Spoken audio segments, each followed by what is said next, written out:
ஆண்டவருடைய வார்த்தையை தியானித்து நம்ம ஜெபித்து முடிக்க போகிறோம். யோபு 6ஆம் அதிகாரத்திலே எடுத்துக்கொள்ளுங்கள். 6ஆம் அதிகாரம் 1வது வசனத்திலிருந்து ஒரு சில வசனங்களை நாம் வாசிக்க போகிறோம். யோபுவின் புஸ்தகம் 6ஆம் அதிகாரத்தை எல்லாரும் எடுத்துக்கொள்ளலாம். 6ஆம் அதிகாரம் 1வது வசனத்திலிருந்து நம்ம தொடர்ந்து நம்ம அதை வாசிக்க போகிறோம். எடுத்துக்கொள்ளுங்கள். யோபு பிரதி உத்தரமாக, என் சஞ்சலம் நிறுக்கப்பட்டு என் நிர்பந்தம் எல்லா தராசிலே வைக்கப்பட்டால் நலமாயிருக்கும். அப்பொழுது அது கடற்கரை மணலை பார்க்கலும் பாரமாயிருக்கும். ஆகையால் என் துக்கம் சொல்லி முடியாது. சர்வ வல்லவருடைய அம்புகள் எனக்குள் தைத்திருக்கிறது. அவைகளின் விஷம் என் உயிரை குடிக்கிறது. தேவனால் உண்டாகும் பயங்கரங்கள் எனக்கு முன்பாக அணி அணியாய் நிற்கிறது. புல் இருக்கிற இடத்திலே காட்டு கழுதைகள் கத்துமோ? தனக்கு தீவனம் இருக்கிற இடத்தில் எதிர் கதறுமோ? ருசியில்லாத பதார்த்தத்தை உப்பில்லாமல் சாப்பிட கூடுமோ? முட்டையின் வெள்ளை கருவில் சுவை உண்டோ? உங்கள் வார்த்தைகள் என் ஆத்துமாவை தொடமாட்டேன் என்கிறது. அவைகள் அரோசிகமாகிய போஜனம் போல் இருக்கிறது. இன்னொரு விசை கூட சேர்ந்து எல்லாரும் சத்தமாய் வாசிக்கலாம். யோபு பிரதி உத்தரமாக, என் சஞ்சலம் நிறுக்கப்பட்டு என் நிர்பந்தம் எல்லாம் தராசிலே வைக்கப்பட்டால் நலமாயிருக்கும். அப்பொழுது அது கடற்கரை மணலை பார்க்கலும் பாரமாயிருக்கும். ஆகையால் என் துக்கம் சொல்லி முடியாது. சர்வ வல்லவருடைய அம்புகள் எனக்குள்ளே தேவனால் உண்டாகும் பயங்கரம் எனக்கு முன்பாக அணியாய் நிற்கிறது. புல் இருக்கிற இடத்திலே காட்டு கழுதைகள் கத்துமோ? தனக்கு தீவனம் இருக்கிற இடத்தில் எதிர்கள் கதறுமோ? ருசியில்லாத பதார்த்தத்தை உப்பில்லாமல் சாப்பிட கூடுமோ? முட்டையின் வெள்ளை கருவில் சுவை உண்டோ? உங்கள் வார்த்தைகள் என் ஆத்துமாவை தொடமாட்டேன் என்கிறது. அவைகள் அரோசிகமான போஜனம் போல் இருக்கிறது. ஆமென். ஆண்டவருடைய பிள்ளைகளே, இந்த யோபுனுடைய புஸ்தகத்திலே இந்த யோபு கடந்து வந்த பாதையை நம்ம தியானிக்கும் போது வேதத்திலே இருக்கிற அநேக பரிசுத்தவான்களிலே அதிகமான பாடுகளை சுமந்தவன் இந்த யோபு. இந்த பக்தனாகிய யோபு நீதிமானாய் இருந்தான். கர்த்தருக்கு பிரியமான வழியிலே நடந்தான். அவன் தன்னுடைய வேலைக்காரர்களை ரொம்ப அழகாய் அவன் நடத்தினான். அவனுடைய கையிலே சுத்தமாய் அவன் இருந்தான். எந்த தீங்கிற்கும் அவன் போகவில்லை. அவனை குறித்து ஆண்டவர் சாட்சி கொடுக்கிறார். அவனுடைய பரிசுத்தமான வாழ்க்கையை பார்த்து சத்துருவாகிய சாத்தான் மிகவும் பொறாமைப்பட்டு, இப்படி இவன் வாழ வேண்டாம், இவன் ரொம்ப நீதிமானாய் வாழ்கிறான், இவன் நிறைய பேருக்கு சாட்சியாய் வாழ்ந்து விடுவான், எப்படியாவது இவன் இந்த விசுவாசத்தை விட்டு வழி விலகி போகணும்னு சொல்லி ஆயிரக்கணக்கான வேறு உலகத்திலே இருந்தாலும் பிசாசனுடைய கண்கள் யோபுவின் மேல் விழுந்தது. யோபு பிசாசு வந்து யோபுவை சோதிக்கிறான். ஆண்டவரிடத்துல போய் பர்மிஷன் கேட்கிறான். இப்படி பல நெருக்கத்திலே இந்த யோபு கடந்து வந்தான். தன்னுடைய ஆடு மாடுகளை இழந்தான், தன்னுடைய வசதிகளை இழந்தான், தன்னுடைய வேலைக்காரிகள் அவனை விட்டு போனார்கள், தன்னுடைய பிள்ளைகள் ஒரே நாளிலே மரித்து போனார்கள். இப்படி பல பாடுகளை பட்ட போதிலும் வேதம் சொல்லுகிறது, அவனுடைய வாயிலிருந்து ஒரே ஒரு வார்த்தை வருது, கர்த்தர் கொடுத்தார், கர்த்தர் எடுத்தார், கர்த்தருடைய நாமத்திற்கு ஸ்தோத்திரம். இவை எல்லாவற்றிலும் யோபு தன் உதடுகளினால் பாவம் செய்யவில்லை. தன்னுடைய வாழ்க்கையிலே பலவிதமான நெருக்கத்தை அனுபவித்து, அவ்வளவு நெருக்கத்தின் மத்தியிலையும் அவனுடைய வாயை அவன் திறக்கவே இல்லை. அவனுடைய வாயினால் எந்த மறு உத்தரவும் சொல்லவில்லை. தன்னுடைய கஷ்டத்தை மனதிலே வைத்துக் கொண்டான். அவன் வெளியே சொல்லவில்லை. எல்லாவற்றையும் அவன் தாங்கினான், எல்லாவற்றையும் அவன் சகித்து கொண்டான். ஆனா இந்த போராட்டங்கள் எல்லாம் முடிந்ததற்கு பிறகு யோபுனுடைய சிநேகிதர் வந்து 7 நாட்கள் அவனோடு துக்கமாய் உட்காருகிறார்கள். ஒரு வார்த்தையும் பேசல.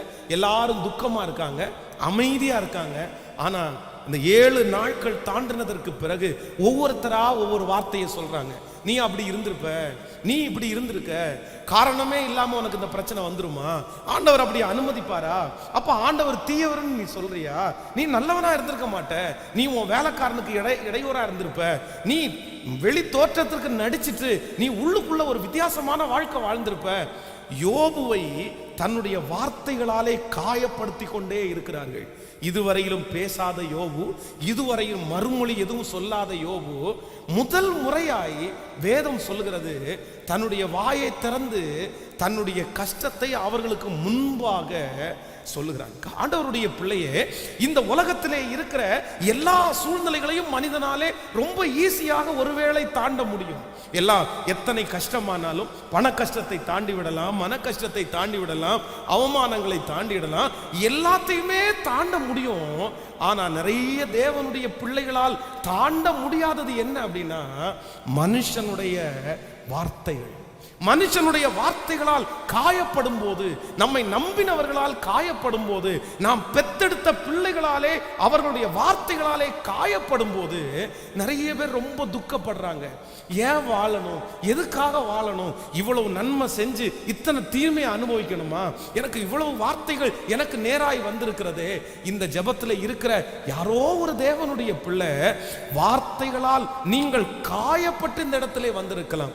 என் சொந்தக்காரன் வார்த்தையினாலே காயப்படுத்திட்டான், எங்க அம்மா அப்பா என்னை வார்த்தையினாலே காயப்படுத்திட்டாங்க, என் மனைவி என்னுடைய கணவனார் என்னை வார்த்தையினாலே காயப்படுத்தி, வார்த்தையினாலே காயப்பட்டு வந்திருக்கிற ஒவ்வொருத்தரையும் பார்த்து என்னுடைய ஆண்டவர் சொல்லுகிறார், நான் நம்புகிறேன் ஆண்டவர் உங்கள் மேல் ஒரு பெரிய திட்டம், ஒரு பெரிய நோக்கம் வைத்திருக்கிறதுனால தான் மனிதர்கள் உங்களை வார்த்தைகளாலே காயப்படுத்துகிறார்கள். வேதத்திலே யாரெல்லாம் பெரிய ஊழியம் செய்தார்களோ, யாரெல்லாம் பெரிய ஆண்டவருக்காக பெரிய பெரிய காரியங்களை சாதித்தார்களோ, அவர்கள் எல்லாரும் வேறு எந்த விதத்திலும் பாதிக்கப்பட்டார்களோ இல்லையோ, அவங்க எதனால பாதிக்கப்பட்டாங்கன்னா வார்த்தைகளாலே பாதிக்கப்பட்டார்கள். நீங்கள் தாவீதை குறித்து வேதத்திலே வாசிக்கும் போது வேதம் சொல்லுகிறது, அவனை ஆண்டவர் ஒரு பெரிய ராஜாவாய் மாற்றினான், அவர் ஒரு பெரிய ராஜாவானான். ஆனா அந்த ராஜாவாகிறதற்கு முன்பாக தன்னுடைய சொந்த சகோதரர்கள் அவனை வார்த்தையினாலே காயப்படுத்தினார்கள். உன் இருதயத்தின் அகங்காரம் எங்களுக்கு தெரியும் அப்படின்னா, நம்ம பாஷைப்படி உன்னுடைய திமிர்த்தனம் எனக்கு தெரியும் அப்படின்ற மாதிரி அவனை ரொம்ப வார்த்தையினாலே அப்படியே அவன் விசுவாசமாய் பேசுகிறான், ஆண்டவரோடு கூட பேசுகிறான். கர்த்தரை மறுதலிக்கிறாங்கல்ல, ஆண்டவரை இப்படி தூசிக்கிறாங்கல்ல, அவங்க விடலாமா, நம்ம விடக்கூடாது இல்ல, அப்படிப்பட்ட ஒருவனை வார்த்தையினாலே காயப்படுத்தினார்கள். ஆனா நான் நம்புறேன், வார்த்தையினாலே காயப்படுத்தப்பட்ட அவனை கொண்டுதான் கர்த்தர் ஒரு பெரிய திட்டத்தை, ஒரு பெரிய நோக்கத்தை கர்த்தர் வைத்திருந்தார். நான் நம்புகிறேன் இந்த ஜெபத்திலே காரணமே இல்லாமல் வார்த்தைகளால் காயப்படுத்தப்படுகிறீர்களோ, ஒரு மனிதன் உங்கள் மேல் பொறாமை கொண்டு உங்களை வார்த்தைகளாலே காயப்படுத்துகிறார்களோ, என்னால தாங்க முடியல பாஸ்டர், என்னால மறக்கவே முடியல, இவ்வளவு பெரிய வார்த்தை எனக்கு என்ன பார்த்து சொல்லிட்டாங்களே, நான் அதற்கு அப்படி செஞ்சேன்னா கூட பரவாயில்ல, செய்யாத ஒரு காரியத்தை வார்த்தையினாலே என்ன கஷ்டப்படுத்திட்டாங்களே. ஆனா ஆண்டவர் இன்றைக்கு கரத்தை பிடித்து சொல்லுகிறார், உன்மேல் நான் ஒரு பெரிய திட்டத்தை, ஒரு பெரிய நோக்கத்தை வைத்திருக்கிறேன், அதனாலே தான் மனிதர்கள் உன்னை காயப்படுத்துகிறார்கள். இந்த மனிதர்களுடைய காயங்கள் ஒரு பெரிய வெற்றியை உங்களுக்கு கொண்டு வரும். நம்புகிறவர்கள் கரங்களை தட்டி ஓ ஹல்லேலூயா. வார்த்தைகளால் காயப்படுத்தப்பட்ட ஒவ்வொருவரையும் கர்த்தர் பெரிய நோக்கத்தை வைத்திருக்கிறார். நீங்கள் யோசேப்பை வேதத்தில் வாசிக்கும் போது வேதம் சொல்லுகிறது, யோசேப்பையும் அப்படித்தான் அவனுடைய சகோதரர்கள் காயப்படுத்தினார்கள். ஏன் அவங்களை காயப்படுத்தினாங்கன்னா, அவங்க குடும்பத்தில் இருக்கிற எல்லாரை காட்டிலும் யோசேப்பின் மேல் ஆண்டவர் ஒரு விசேஷித்த காரியத்தை வைத்திருந்தார். அவனை கொண்டு கர்த்தர் பெரிய காரியத்தை செய்ய வேண்டும் என்று நினைத்தார். அதனாலதான் அவர்கள் தங்களை வார்த்தையினாலே காயப்படுத்துகிறார்கள். அப்ப நான் நம்புறேன், வார்த்தையினாலே காயப்படுத்தப்படுகிற ஒவ்வொருவருக்கும் ஆண்டவர் ஒரு பெரிய நோக்கத்தை, உங்களை ஒரு பெரிய தலைவனாய் தலைவியாய் ஆண்டவர் உருவாக்குவதற்காகத்தான் வார்த்தைகளால் காயப்படுத்தப்படுகிறீர்கள். ஆமென் சொல்லுங்கள். விசுவாசிக்கிறீர்களா?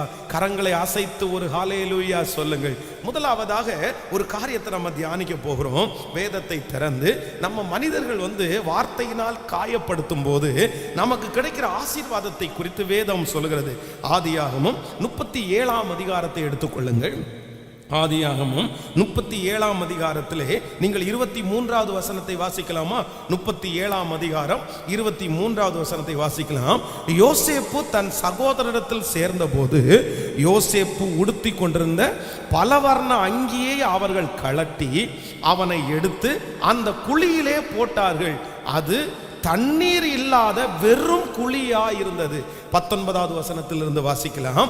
ஒருவரை ஒருவர் நோக்கி, இதோ சொப்பனக்காரன் வருகிறான், நாம் அவனை கொன்று இந்த குழிகளில் ஒன்றிலே அவனை போட்டு ஒரு துஷ்ட மிருகம் அவனை பட்சித்தது என்று சொல்லுவோம், வாருங்கள், அவனுடைய சொப்பனங்கள் எப்படி முடியும் பார்ப்போம் என்றார்கள். ரூபன் அதை கேட்டு அவனை அவர்கள் கைக்கு தப்புவித்து அவனை அவன் தகப்பனிடத்திற்கு திரும்பவும் கொண்டு போக மனதுள்ளவனாகி அவர்களை நோக்கி, அவனை கொல்ல வேண்டாம், நீங்கள் இரத்தம் சிந்தலாகாது, நீங்கள் அவன் மேல் கை வைக்காமல் அவனை வனாந்தரத்தில் உள்ள இந்த குழியிலே போட்டு விடுங்கள் என்று சொல்லி, இவ்விதமாய் ரூபன் அவனை அவர்கள் கைக்கு தப்புவித்தான். கைகளை உயர்த்தி ஹல்லேலூயா சொல்லுங்கள்.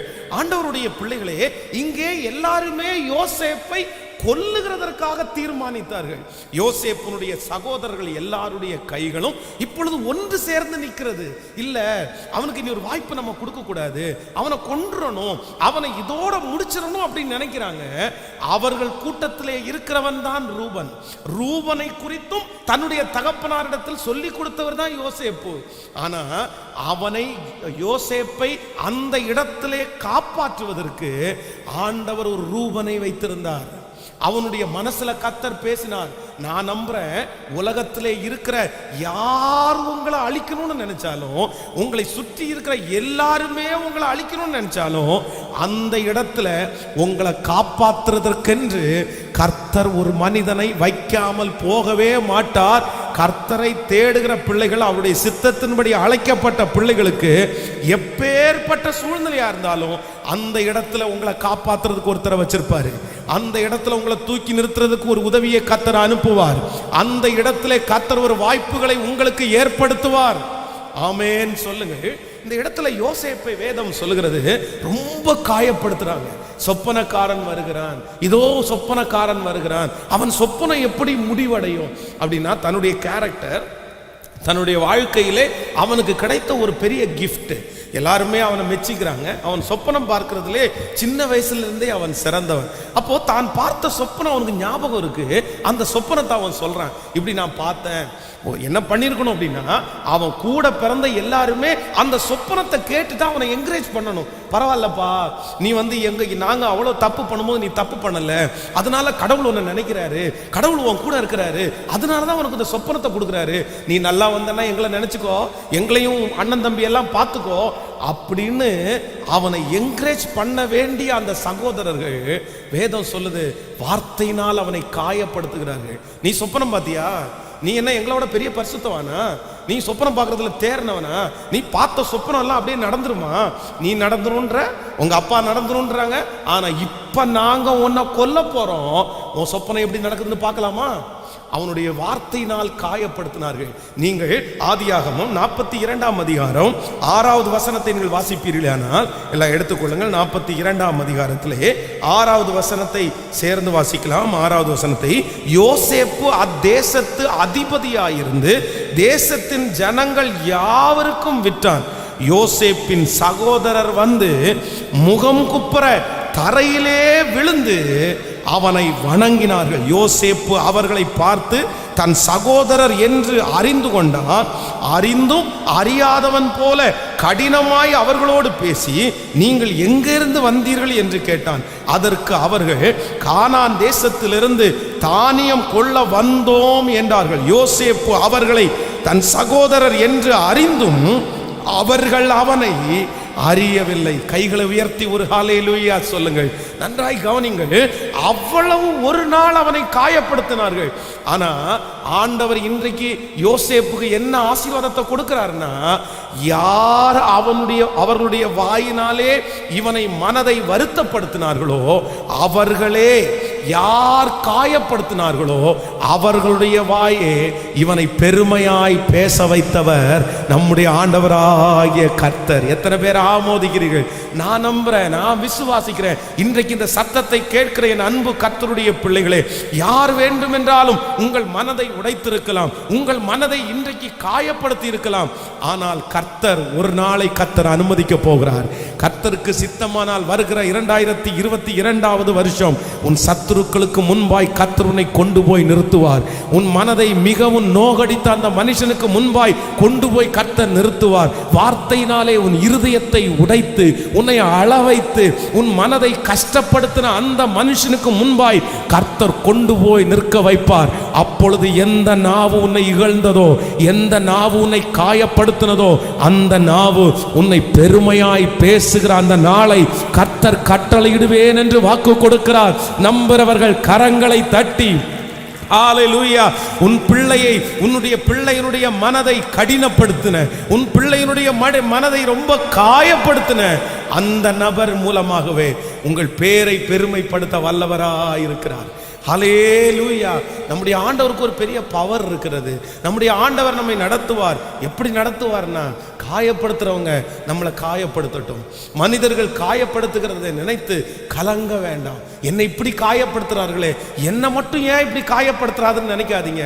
நீங்க எவ்வளவு தூரம் காயப்படுகிறீர்களோ அவ்வளவு மேன்மையாய் உங்களை அலங்கரிக்கிறவர் கர்த்தர்.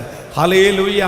காயப்படும் போது, மனுஷங்களால காயப்படும் போது, என்ன நீ காயப்படுத்தின, உன்னையும் நான் காயப்படுத்துவேன். என்ன பேசி காயப்படுத்தினியா, நீ எங்க அம்மாவை பற்றி பேசுனியா, நான் உங்க அம்மாவை பற்றி பேசுவேன். நீ எங்க அப்பாவை பற்றி பேசின, நான் உன் அப்பாவை பற்றி பேசுவேன். நீ என் கேரக்டரை பற்றி பேசுனியா, நான் உன் கேரக்டரை பற்றி பேசினேன். நீ என் கலரை பற்றி பேசின, நான் உன் கலரை பற்றி பேசுவேன். இல்ல இல்ல இல்ல, மனிதர்களால காயப்படும் போது ஒரு தேவனுடைய பிள்ளை இன்னொருத்தரை காயப்படுத்தணும்னு நினைக்க கூடாது. எங்க ஓடணும் அப்படின்னா, தேவ சமூகத்திற்கு ஓடணும். தேவ சமூகத்திற்கு ஓடணும். அதான் அன்னாள் பெனினாள் என்கிற 2 பேரு. ஆனால் பெனினாளுக்கு குழந்தை இருந்துச்சு, அன்னாளுக்கு குழந்தை இல்லை. அன்னாளுக்கு குழந்தை இல்லைன்னு தெரிஞ்ச உடனே வருஷத்துக்கு ஒரே ஒரு டைம் ஒரு சந்தோஷமான நிகழ்ச்சி அந்த வீட்டில் நடக்குது.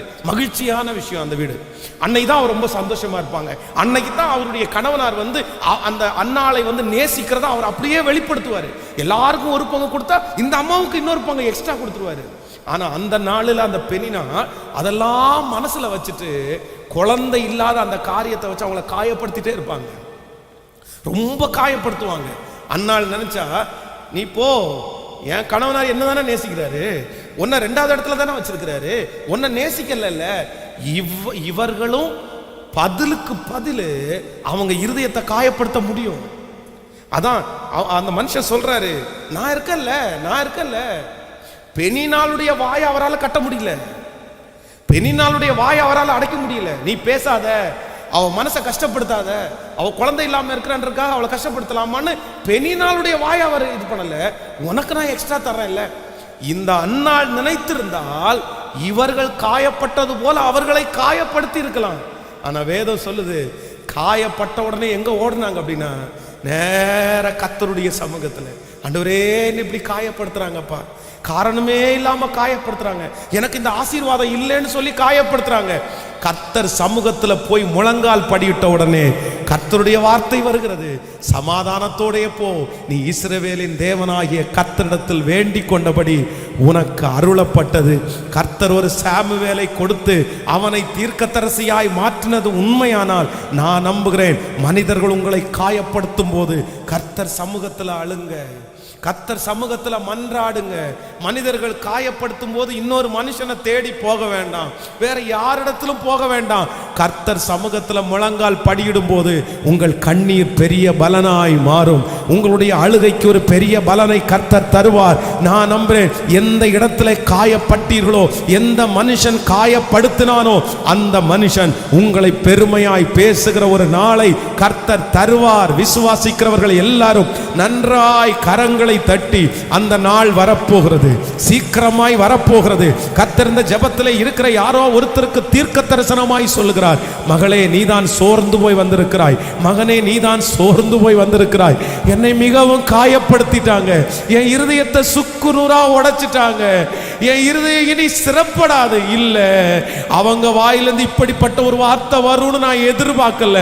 கர்த்தராகிய ஆண்டவர் கரத்தை பிடித்து சொல்லுகிறார், நீ பயப்படாதே, திகையாதே, நீ கலங்காதே. எந்த வாய் உன்னை காயப்படுத்தினதோ அந்த வாய் உன்னை பெருமையாய் பேசுகிற நாளை நான் வைப்பேன், நான் அதை சீக்கிரமாய் கொண்டு வருவேன் என்று வாக்கு கொடுக்கிறார். ஹல்லேலூயா. நம்முடைய ஆண்டவர் யார் அப்படின்னா, நம்மை இகழ்ந்த, நம்மை காயப்படுத்தின வாயை வச்சு நம்மை பெருமையாய் பேச வைக்கிறவர். மிருதகாயை குறித்து வேதம் சொல்லுகிறது. அந்த ராஜாவுடைய அரண்மனையிலே அவன் வேலை பார்க்கிறான். அப்ப போகும்போதும் வரும்போதும் ஆமான் அவனை கஷ்டப்படுத்துறான். அவன் வார்த்தையினால் அவனை கொல்றான். நீ என்ன பெரிய இவனா? நீ ஏன் எனக்கு வணக்கம் கொடுக்க மாட்டியா? நீ என்ன மதிக்க மாட்டியா?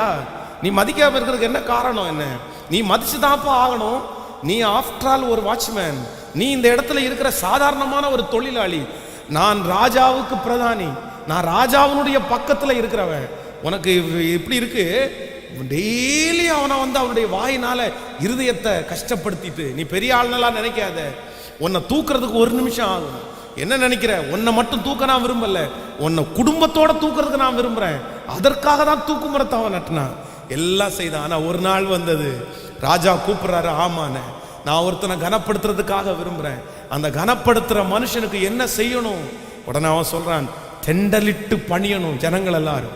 அவன் நடந்து போவான், ராஜ வஸ்திரத்தை போட்டு மோதிரத்தை போட்டு ராஜா ஏறுகிற அந்த வாகனத்தின் மேல போகும்போது எல்லாரும் அப்படியே அவனை தெண்டலிட்டு பணியணும். வேதம் சொல்லுகிறது, ராஜா சொல்றாரு, நீ இப்ப என்னென்ன சொன்னியோ அது எல்லாத்தையும் யாருக்கு செய் அப்படின்னா மொர்தெகாய்க்கு செய். ஹல்லேலூயா.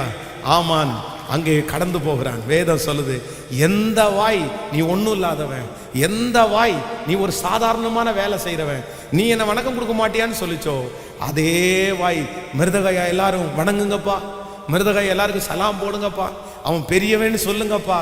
அவனுடைய வாயை கொண்டே கர்த்தர் புகழ வைத்தார், புகழ வைத்தார். அந்த தேவனாகிய கர்த்தர் தான் இன்றும் இந்த ஆலயத்தில் உலாவி கொண்டிருக்கிறார். ஆமேன். எத்தனை பேர் விசுவாசிக்கிறீங்க? எத்தனை பேர் நம்புறீங்க? சீக்கிரத்தில் ஒரு நாள் வரும் ஆண்டவருடைய பிள்ளையே, கர்த்தர் அன்றைக்கு உங்களை கனப்படுத்துவார், அன்றைக்கு கர்த்தர் உங்களை அலங்கரிப்பார், அன்றைக்கு சத்துருக்கு முன்னாடி கர்த்தர் உங்களை கொண்டு போய் நிறுத்துவார். ஒரு நாள் உங்களை காயப்படுத்தின அந்த வாய் நீங்க இல்லாம எதுவும் இல்லைன்னு சொல்லி புகழுகிற அளவிற்கு அந்த வாயை கொண்டு கர்த்தர் புகழ வைப்பார். ஹல்லேலூயா. நம்புறோம், நம்புறோம். ஆமென். அவமானம் அடைவதில்லை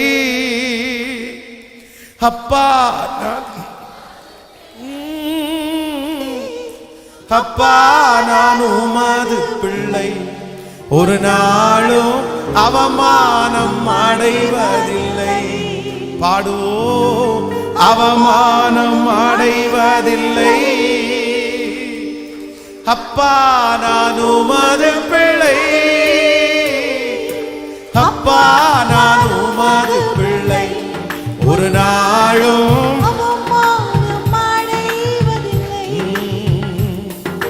உம்மைத்தான் நான் பார்க்கிறேன், பிரகாசம் அடைகின்றேன். கரங்களை தட்டி பாடுவோம், உம்மைத்தான் நான் பார்க்கிறேன், பிரகாசம் அடைகின்றேன்.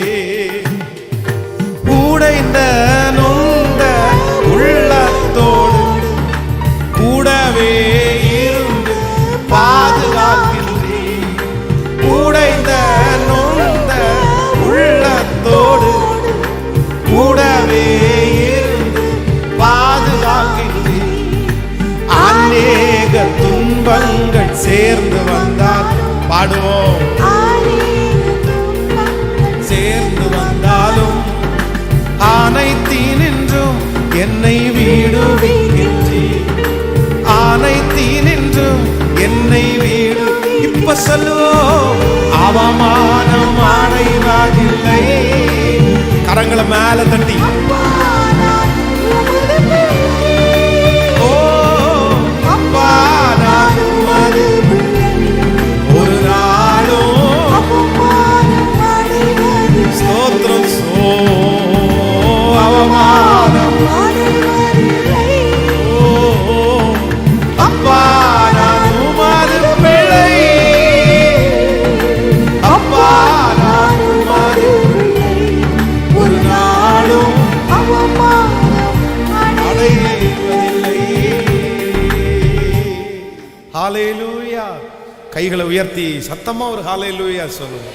அப்ப நம்பர் 1, முதலாவதாக மனிதர்களால் நாம் காயப்படும் போது நமக்கு நடக்கிற முதல் அதிசயம், முதல் அற்புதம் என்ன அப்படின்னா, யார் நம்மை காயப்படுத்தினார்களோ அவர்கள் வாய் நம்மை ஒரு நாள் என்ன பண்ணும் அப்படின்னா பெருமையா பேசும். ஆமென்.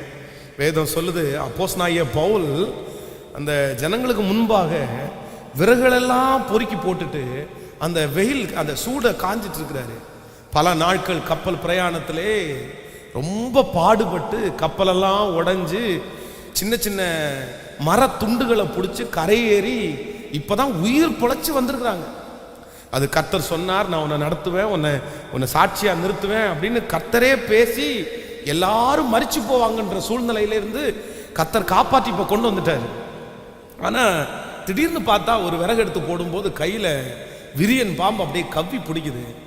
உடனே அங்க இருக்கிறவங்க சுத்தி பேசுறாங்க பாருங்க.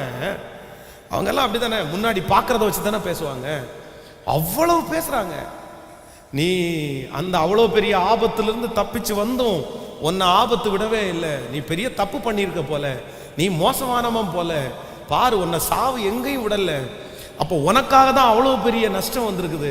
உன் ஒருத்தனை சாக வைக்கிறதுக்காக தான் அவ்வளோ பெரிய கப்பல் உடஞ்சிருக்குது. எல்லா வார்த்தைகளையும் மனசுல ஒன்னொன்னா சொல்லி காயப்படுத்துறாங்க. ஆனா சில நிமிஷங்கள் தாண்டுது. இப்போ அப்போஸ்தலனாகிய பவுலுக்கு ஒன்றும் நடக்கல, ஒரு சேதமும் வரல. அடுத்து அவங்க பேசுறாங்க பாருங்க, இல்ல இல்ல இவன் தேவனுடைய மனுஷன், இவங்கிட்ட ஒரு பெரிய சக்தி இருக்குது, இவன் ஆண்டவர் தான் நடத்துறாரு, இவருடைய வார்த்தையை நம்ம கேட்கலாம். அப்போ எந்த வாய் அவனை இகழ்ந்ததோ, எந்த வாய் அவனுடைய மனசை கஷ்டப்படுத்தினதோ, அதே வாயின் மூலமாய் கர்த்தர் ஒரு பெருமையை கர்த்தர் தந்தார். நம்புறீங்களா? இன்னைக்கு உங்க கணவன் நீங்க ஆகாது அப்படின்னு சொல்லலாம், உன்னால ஒரு பிரயோஜனம் இல்லைன்னு சொல்லலாம். உங்க மனைவி ஒருவேளை உங்களை ஒரு பிரயோஜனமற்றவேன்னு சொல்லி உங்களை வருத்தப்படுத்தலாம். ஆனா நான் நம்புறேன், இல்ல இல்ல ஒரு நாள் சீக்கிரமா வருவான் ஆண்டவருடைய பிள்ளையே, என் கணவனை போல யாரும் இல்லை, என் மனைவியை போல யாரும் இல்லைன்னு கர்த்தர் அந்த வாயினாலேயே சொல்ல வைப்பார். உங்களை காயப்படுத்தின அந்த வாய் தான் உங்களை குறித்து பெருமையா பேச போகுது. கர்த்தர் அவர்களை கொண்டுதான் கர்த்தர் பெருமையாய் பேச வைக்க போறாரு. ஸோ மனுஷனுடைய வார்த்தையை கேட்டு கேட்டு சோர்ந்து மட்டும் போகாதீங்க, பயப்படாதீங்க, அவங்க பேசட்டும். சிலர் பொறாமையினுடைய அந்த உச்ச கட்டத்தில் பேசுவாங்க பாருங்களேன். நம்ம நல்லா இருக்கிறதுனால, சந்தோஷமா இருக்கிறதுனால அவங்களுக்கு அது பிடிக்காது, இப்படி பேசுவாங்க. நம்ம ஒரு தீமையுமே அவங்களுக்கு செஞ்சிருக்க மாட்டோம். நம்ம நல்லா இருக்கிறது, நம்ம கஷ்டப்பட்டதுனால நம்ம நல்லா இருப்போம். ஆண்டவர் நம்ம கூட இருக்கிறதுனால நம்ம நல்லா இருப்போம். அதற்காக எத்தனை ஜெபம் பண்ணியிருப்பாங்க, எத்தனை பிரயாசப்பட்டிருப்பாங்க, எவ்வளோ கண்ணீர் வடிச்சிருப்பாங்க, எவ்வளோ முழங்கால் இருப்பாங்க, எத்தனை உபவாசம் இருந்திருப்பாங்க. ஆனால் பார்க்குற உடனே ஒரு பொறாமை அப்படி பேசுவாங்க, அப்படியே மனசு உடையும். சரி, இவங்க ஏன் இப்படி பேசுகிறாங்க? என்னுடைய வாழ்க்கை உங்களுக்கு தெரியுமா? நான் கடந்து வந்த பாதை இவங்களுக்கு கண்டுபிடிச்சிருக்காங்களா? இவ்வளோ நன்மையை வாங்கிட்டு இப்படி பேசுகிறாங்களே, இத்தனை நன்மை என்கிட்ட அனுபவிச்சுட்டா பேசுகிறாங்க. ஆண்டவருடைய பிள்ளைகளை வருத்தப்பட வேணாம், வெகு சீக்கிரத்தில் அவர்கள் பெருமையாக பேசுகிற நாள். நம்புறீங்களா? கைகளை மேலே உயர்த்தி சொல்லுங்க, ஆண்டவரே நான் அதை 100% நான் விசுவாசிக்கிறேன். ஆண்டவரே சொல்லுங்க, சத்தத்தை உயர்த்தி சொல்லுங்க, ஹல்லேலூயா, ஆமென். இன்றைக்கு உங்க பையனை பொண்ணை ரொம்ப கெட்ட வார்த்தைகளால் திட்டி கொண்டிருக்கலாம். உங்க பிள்ளையும் அப்படி ஒருவேளை இருக்கலாம். என் பிள்ளையினுடைய தலையின் மேலே இப்போ இருக்கிற இந்த பேச்சு எப்போ பாஸ்டர் மாறும்? எப்போ மாறும்? எப்போ மாறும்? எப்போ மனுஷங்க பேசுறதை நிற்பாட்டுவாங்க? இந்த மனுஷனை நான் பார்க்காம இருந்தா பரவாயில்லையே, இந்த மனுஷன் என் கூட பேசாம இருந்தா பரவாயில்லையே, எங்கேயாவது கண்ணு காணாம போக மாட்டானா? இல்ல இல்ல, ஆண்டவர் சொல்றாரு, துன்மார்க்கனை கர்த்தர் அதுக்காக தான் வச்சிருக்கிறாரு. உங்களுக்கு எதிராக பேசினவங்களை உங்க கூட கர்த்தர் வச்சிருக்கிறதுக்கு காரணம் இருக்குது. ஏன் அப்படின்னா, அந்த வாயின் மூலமாய் உங்களை பெருமையா பேச வேண்டாமா? கர்த்தர் பெருமையா பேச வைப்பார். அது நடக்கும். ஹல்லேலூயா. நான் நம்புறேன் ஆண்டவரே, நான் விசுவாசிக்கிறேன் ஆண்டவரே.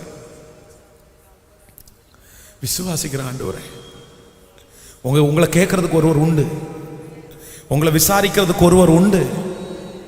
என்ன கேட்கறதுக்கு யாருமே இல்லை பாஸ்டர். என்ன எவ்வளவு வேணாலும் பேசலாம், என்ன எவ்வளவு தரக்குறைவா வேணாலும் அவங்க பேசுவாங்க. ஏன்னா என்ன கேட்கறதுக்கு யாரும் இல்லைல்ல, கர்த்தராகிய ஆண்டவர் சொல்றார், இல்ல மகளே உன்னை விசாரிக்கிறதுக்கு நான் உண்டு, மகனே உன்னை விசாரிக்கிறதுக்கு நான் உண்டு. உன்னை காயப்படுத்தும் போது ஏன்னு நான் கேட்பேன். உன் இருதயம் கலங்க வேண்டாம். கைகள் அப்படியே உயர்த்தி சத்தமா எல்லாரும் சொல்ல போறோம், ஆண்டவரே அப்படி ஒரு நாள் எனக்கு என்னுடைய எதிரிகள் சொல்லுங்க ஆண்டவரே, எனக்கு விரோதமானவர்கள், என்னை ரொம்ப காயப்படுத்தினவங்க, ஆண்டவரே என்னை குறித்து அன்றைக்கு பெருமையாய் பேசுகிற நாள் வரும். சொல்லுங்க சத்தமா. அதை நான் பார்ப்பேன். இந்த ஊழியக்காரர் பலிபீடத்திலிருந்து சொல்லுவது உண்மையானால் அது நடக்கும். என் பேரிலே இருக்கிற அந்த அவப்பெயர் மாறும். என் பேரிலே சொல்லப்படுகிற அந்த பழி மாறும். கர்த்தர் என்னை மன்னிப்பார். கர்த்தர் என்னை தூக்கி எடுப்பார். மறுபடியும் என்னை கட்டுவார். எனக்கு சொல்லப்பட்டிருக்கிற அந்த அவப்பெயரை கர்த்தர் எடுத்து போடுவார். என் பிள்ளைக்கு சொல்லப்படுகிற அந்த அவப்பெயரை கர்த்தர் எடுத்து போடுவார். நல்ல கைகளை உயர்த்தி நம்புறவங்க சத்தமா சத்தமா சொல்லுங்க. இன்றைக்கு கர்த்தருடைய வார்த்தை இப்பவே நிறைவேறுகிறதை நான் பார்க்கிறேன். உண்மையாய் ஜெபிக்கிற அநேகருக்கு கர்த்தர் இப்பொழுது செய்கிறதை நான் பார்க்கிறேன். உங்கள் பிள்ளையின் தலையின் மேலிலே சொல்லப்பட்டிருக்கிற அந்த காயப்படுத்தின அந்த வார்த்தையை கர்த்தர் மாற்றி கொண்டிருக்கிறார். அந்த அற்புதம் நடக்கிறது. ஹல்லேலூயா, ஹல்லேலூயா. உன் பிள்ளை காயப்படும் போது உன் இருதயமும் சேர்ந்து காயப்பட்டதே. கர்த்தர் சொல்கிறார், இல்லை, அவர்கள் ஆச்சரியப்படுற அளவிற்கு, அவர்கள் கண்களை நம்ப முடியாத அளவிற்கு கர்த்தர் உங்க பிள்ளைய மகிமையினாலும் கனத்தினாலும் முடிசூட்டி அவர்களுக்கு முன்பாக இன்னியும் திரும்பி கொண்டு நிறுத்துவார். அன்றைக்கு உன் பிள்ளையை அவர்கள் பெருமையாய் பேசுவார்கள். அவர்கள் பெருமையாய் பேசுவார்கள். அவர்கள் பெருமையாய் பேசுவார்கள். அவமானம் அடைவதில்லை. அப்பா நான் உமது பிள்ளை, அப்பா நான் உமது பிள்ளை, ஒரு நாளும் அவமானம் அடைவதில்லை. சொல்லுவோம் கரங்களை தட்டி, அவமானம் அடைவதில்லை. அப்பா நான் உமது பிள்ளை, அப்பா நான் உமது பிள்ளை, ஒரு நாளும் அடைவதில்லை. ஹல்லேலூயா. தாவீதை ரொம்ப காயப்படுத்தினது யார் அப்படின்னா சவுல் தாங்க. தாவீதை ரொம்ப காயப்படுத்தினார், ரொம்ப காயப்படுத்தினார். அதான் தாவீதினிடத்துல தன்னுடைய பையன் ஃப்ரெண்டா இருக்கிறான்றதுக்காக தன்னுடைய மகனை யோனத்தானை அப்படி திட்டுறாரு. பேலியாளின் மகனே, அவனை போய் நீ ஃப்ரெண்டா வச்சிருக்கிற? அவன் யாருன்னு தெரியுமா? அவன் எவ்வளவு மோசமானவன் தெரியுமா? அப்படி திட்டுறாரு. அவன் அப்படி இருக்க மாட்டான், இப்படி வரமாட்டான். தாவீதை சபிக்கிறாரு. ஆனா ஒரு காலகட்டத்தில் தாவீதும் சவுலும் இப்ப சந்திக்க வேண்டிய ஒரு சூழ்நிலை வந்துருச்சு. சவுலுடைய வஸ்திரத்தினுடைய ஒரு தொங்கல் யார் கையில் இருக்கு அப்படின்னா தாவீதுனுடைய கையில் இருக்குது. அப்போ சவுல் ராஜா தாவீதை பார்த்து என்ன சொல்றாரு அப்படின்னா, என் மகனே, என் மகனே, நீ நிச்சயம் ராஜாவாவாய், நீ நிச்சயம் ராஜாவாவாய். சோ எந்த வாய் காயப்படுத்திச்சோ அந்த வாயை இப்ப என்ன படி பேசுது அப்படின்னா, எத்தனை பேருக்கு ஆசை இருக்குது? எத்தனை பேருக்கு ஆசை இருக்குது? நான் நம்புறேன் ஆண்டவர் அப்படிதான் செய்வாரு. நான் விசுவாசிக்கிறேங்க. இன்னைக்கு நான் எத்தனையோ காயங்களை சுமக்கிறேன். இன்றைக்கும் நிறைய காயங்களை நான் சுமந்து தான் இருக்கிறேன். அது ஏன் அப்படின்னு தெரியல, என்ன காரணத்தினால அப்படின்னு. ஈஸியா காயப்படுத்திடுறாங்க. ஒரு வார்த்தையை சொல்லி அவ்வளவு காயப்படுத்திடுறாங்க. அது விளையாட்டுத்தனமா சொல்றாங்களா, இல்ல சீரியஸா சொல்றாங்களா, இல்ல அவங்களுடைய கேரக்டரே அதானா தெரியல. நம்ம இப்படி பேசுறோமே, அவங்களுக்கு அது ஊண்டாகுமே, அது காயப்படுமே, இது பேசக்கூடாது இல்ல, அந்த நினைப்பெல்லாம் இல்லை. அப்படியே பேசிடுறது, அப்படியே சொல்லிடுறது. இல்லை இல்லை இல்லை, நான் ஆண்டவருடைய சமூகத்தில் நம்புறேன், அந்த வாய் பெருமையா பேசுற நாள் வராம இருக்குமா? ஆண்டவர் அதை செய்யாம இருப்பாரா? கண்டிப்பா கர்த்தர் செய்வார், நிறைவேற்றுவார். ஹல்லேலூயா. இது கர்த்தருடைய வார்த்தை, இது பொய் உரையாது, இது அப்படியே நடக்கும். அந்த வாய்களெல்லாம் ஒரு நாள் உங்களை பெருமையா பேசுகிறதை அதுக்கு முன்னாடி கர்த்தர் உன்னை எடுத்துக்க மாட்டாரு. கர்த்தர் உங்களுக்கு ஜீவனை கொடுப்பாரு, உங்களை சுகத்தை கொடுப்பாரு. அந்த வாய் பெருமையாய் பேசித்தான் ஆகும். ஏனென்றால் அன்றைக்கு ஆண்டவர் உங்களை எட்டாத உயரத்தில் கொண்டு போய் வைத்திருப்பார். மகிமையான இடங்களில் ஆண்டவர் உங்களை கொண்டு போய் உட்கார வச்சிருப்பார். ஹல்லேலூயா, ஆமென். இன்னொரு வசனத்தை கூட நம்ம வாசிக்கலாம். ஸ்தோத்திரம். ஆதியாகமம் எடுத்துக்கொள்ளுங்கள், 43ஆம் அதிகாரம் 2ஆவதாக நமக்கு கிடைக்கிற ஒரு பெரிய ஆசீர்வாதம். மனிதர்கள் நம்மை காயப்படுத்தும் போது நம்ம தெரிஞ்சுக்க வேண்டியது ஒன்று இருக்கிறது. 43ஆம் அதிகாரத்திலே 30வது வசனத்தை வாசிக்கலாமா? 43ஆம் அதிகாரத்திலே 30வது வசனத்தை நம்ம வாசிக்கலாம். யோசேப்பின் உள்ளம் தன் சகோதரனுக்காக பொங்கினபடியினால் அவன் அழுகிறதற்கு இடம் தேடி துரிதமாய் அறைக்குள்ளே போய் அங்கே அழுதான். பின்பு அவன் தன் முகத்தை கழுவி வெளியே வந்து தன்னை அடக்கி கொண்டு போஜனம் வையுங்கள் என்றார். எகிப்தியர் எபிரெயரோட சாப்பிட மாட்டார்கள். அப்படி செய்வது எகிப்தியருக்கு அருவருப்பாய் இருக்கும். ஆகையால் அவனுக்கு தனிப்படவும் அவனோடு சாப்பிடுகிற எகிப்தியருக்கு தனிப்படவும் வைத்தார்கள். அவனுக்கு முன்பாக மூத்தவன் முதல் இளையவன் வரைக்கும் அவனவன் வயதின்படியே அவர்களை உட்கார வைத்தார்கள். அதற்காக அவர்கள் ஒருவரை ஒருவர் பார்த்து ஆச்சரியப்பட்டார்கள். அவன் தனக்கு முன்னே வைக்கப்பட்டிருந்த போஜனத்தினால் அவர்களுக்கு பங்கிட்டு அனுப்பினான். அவர்கள் எல்லாருடைய பங்கை பார்க்கலும் பென்யமீனுடைய பங்கு 5 மடங்கு அதிகமாக இருந்தது. அவர்கள் பானம் பண்ணி அவனோடே சந்தோஷமாயிருந்தார்கள். கவனிங்க, யோசேப்பினுடைய சகோதரர்கள் தன்னுடைய இருதயத்தை உடைத்தவர்கள் இப்பொழுது வர்றாங்க. வந்து அவரோட கூட சாப்பிட்றதற்காக ஒரு வாய்ப்பு அவருக்கு கிடைக்குது. ஆனால் இவர்கள் இன்னும் யோசேப்பு அப்படின்னு அவருக்கு தெரியல. அப்போ எல்லாரையுமே எகிப்தியர்கள் வந்து எபிரெயரோட சாப்பிட மாட்டாங்க. ஏன்னா அவங்க ரொம்ப ஹை ஆட்களும் இவங்க ரொம்ப குறைஞ்சவங்களுமா அங்கே ட்ரீட் பண்ணப்படுது. அப்போ ஒரு ஹாலுக்குள்ளே இருக்காங்க, எல்லாருக்கும் முன்னாடி சாப்பாடு வைக்கப்படுகிறது. அதுல மூத்தவன் முதல் கடைசி உள்ளவன் வரைக்கும் அவர்களுடைய வயசுக்கு தகுந்த மாதிரி அப்படியே வந்து உட்கார வைக்கப்பட்டிருக்கிறது. ஒருத்தர் மூஞ்சியை ஒருத்தர் பார்க்குறாங்க. என்னடா நம்ம எல்லாரையும் கரெக்டாக அண்ணன் தம்பியை கரெக்டாக உட்கார வச்சுருக்காங்க, இவங்க என்ன கண்டுபிடிச்சிட்டாங்களா, ஏதோ தீர்க்கதரிசியா? அப்போ நான் நம்புகிறேன், ஒரு நாள் அவனுடைய மனசை காயப்படுத்தினவங்க இன்னைக்கு எதுவுமே பேச முடியாமல் வாயை அடைச்சு போய் நிற்கிறாங்க. எதுவுமே பேச முடியாது. ஆண்டவர் யோசேப்பை எந்த அளவுக்கு உயர்த்தினார் அப்படின்னு சொன்னா, தன்னை காயப்படுத்தின மனிதர்கள் வாயை பொத்தி கொள்ற அளவிற்கு, வாயை இனி திறந்து பேசாத அளவிற்கு கர்த்தர் அவனை மகிமையினாலும் கனத்தினாலும் முடிசூட்டினார். ஆமென் சொல்லுங்க. நான் நம்புறேன், இன்னைக்கு உங்களை காயப்படுத்தலாம், இன்னைக்கு நீங்கள் அதிகமாய் காயப்படுத்தப்படலாம். நான் சொன்னது மாதிரி ஆண்டவராகிய இயேசு கிறிஸ்துவை அவ்வளவு காயப்படுத்தினார்கள். எதுக்காக காயப்படுத்தினாங்க? அவருக்கு வந்து சாட்டையினாலே அவர்கள் படுத்தின காயத்தை விட வார்த்தையினாலே அவர்கள் படுத்தின காயம் ரொம்ப பெருசு. நீ ராஜாவானால் கீழே இறங்கி வாப்பா, எப்படி அவரை தூசிக்கிறாங்க. நீ யூதருக்கு ராஜாவா, நீ அற்புதம் செய்ய உன்னால முடியுமா? எத்தனை வார்த்தைகள். ஆனா எல்லாத்தையும் ஆண்டவர் சகித்து கொண்டார், நமக்காக சகித்து கொண்டார். ஆனா அவர் உயிரோடு எழும்பினதற்கு பிற்பாடு எல்லாரும் என்ன பண்ணாங்கன்னா, தங்கள் வாய்களினாலே கைகளை பொத்தி கொண்டார்கள். இனி எதுவுமே பேச முடியாதுப்பா, இனி எதுவுமே பேச முடியாது. நான் விசுவாசிக்கிறேன், நான் நம்புகிறேன், உங்களை காயப்படுத்துகிற ஒவ்வொருத்தருக்கும் முன்னாடியும் தேவனாகிய கர்த்தர் உங்களை ஆசீர்வதிப்பார். எப்படி தெரியுமா ஆசீர்வதிக்க போறாரு? அவங்க இனி என்ன பண்ண முடியாதுன்னா, சத்தமா சொல்லுங்க, உங்களை காயப்படுத்தவே முடியாது. அதான் கடந்த ஒரு 5 ஆண்டுகளுக்கு முன்பாக இதே ரோட்டில் ஒரு 4-5 பசங்க வந்து அவ்வளோ கெட்ட வார்த்தையில என்ன திட்டினாங்க, ரொம்ப கெட்ட வார்த்தையில திட்டினாங்க.